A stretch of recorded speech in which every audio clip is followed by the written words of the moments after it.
Bibi ko. I love you. Love you, pare. Bibo!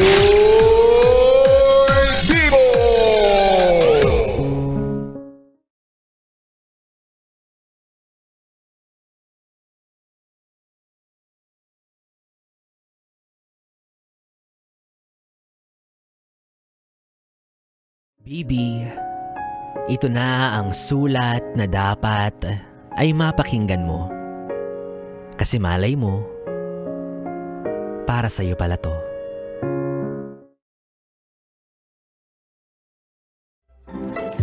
Hello, Micaela? Kumusta ka na? Ang dami kong chika about sa mga nangyayari sa buhay ko at talagang nakakaloka. Naaalala mo pa ba si Kyle? Yung dating workmate kong pogi na muntik nang ipalo yung ulo ko sa door prod ng work natin, pero nagsorry naman.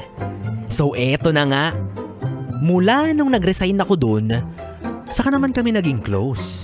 Lagi niya akong hinahatid sundo sa bahay at niyayayang lumabas at kumain. We used to know more about each other, ika nga. So eto na nga, bish. Niyaya ako ng staycation ng kuya mo.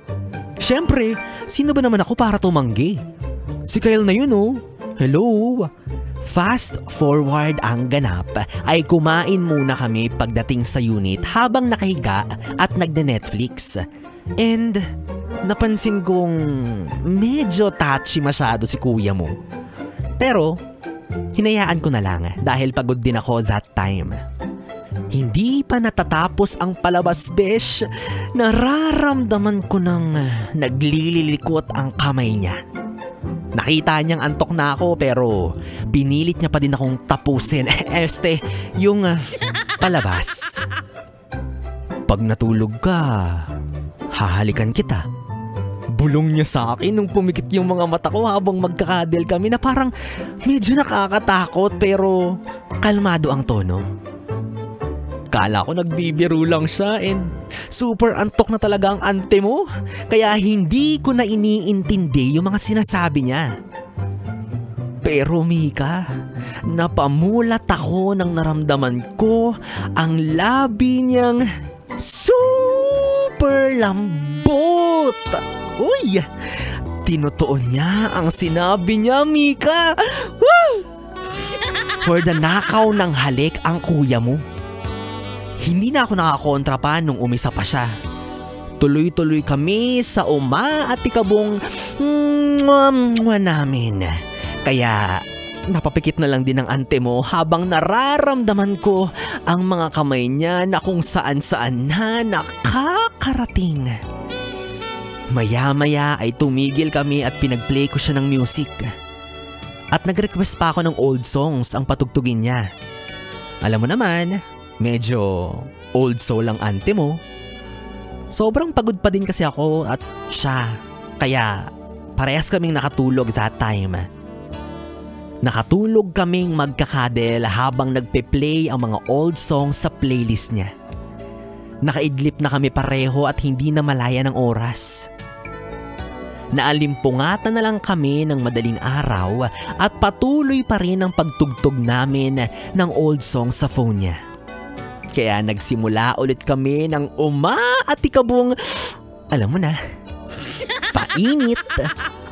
Dama ko na gusto niya nang pumunta sa exciting part, pero bish, hindi pwede. Dahil kasabay niya ang monthly visitor ko. Oo bish, red alert din ako that night. Kaya negats talaga dahil baka maging madugo ang bakbakan kung sakali. Sinabi ko yun sa kanya at naintindihan niya naman. Pero hindi nagpaawat ang kuya mo. Nagpatuloy siya sa kanyang ginagawa at hindi ko na siya napigilan. Kaya naman, no mga moments na yun, bigla siyang bumulong sa akin na kung pwede bang buko juice na lang. Uy! Ano yung buko juice? Pumayag na ako dahil nawala na din ang antok ko. Kaya naman eto na nga, Mix. Pumasok na ang ante mo or pumwesto na ako. At inanrap ko na ang magic wand niya. Huy! Hinawakan niya ang buhok ko para mas makontrol niya ang galaw ng ulo ko. Habang nakahawak din ang mga kamay ko sa magic wand niya. Siyempre, natugtog pa din ang old songs na background namin. Para romantic ko no habang nagmamagic kami, di ba? Natapos namin ang isang kanta at may hindi maganda akong nafe-feel sa sumunod na song. Maya-maya, narinig ko na lang sa lyrics bigla, Hallelujah! Let's praise and worship! Nanlaki ang mga mata ko nung marinig kong nagpi-play yung next song, bish! Be! Hindi ko agad pinansin, pero hindi rin nagtagal ay inangat ko na ang ulo ko. Be! Worship song yung nagpi-play, be! Matagal pa ba? Ngalay na yung pangako eh. Palusot kong inangat ang ulo ko. Napangisi na lang siya nang ma-realize niya kung bakit tumigil ako at kinuha niya ang phone niya para palitan ng kanta. Sabay humirit ng, tuloy mo na ulit please. Nilipat ko na yung kanta. Tumanggi na ako at napatawa na lang kami pareho. Sa magdamag ba naman naming tuloy-tuloy na nagpapatugtog ng old songs kung kailan naman malapit na sa exciting part. Biglang worship song na yung nag-play, besh.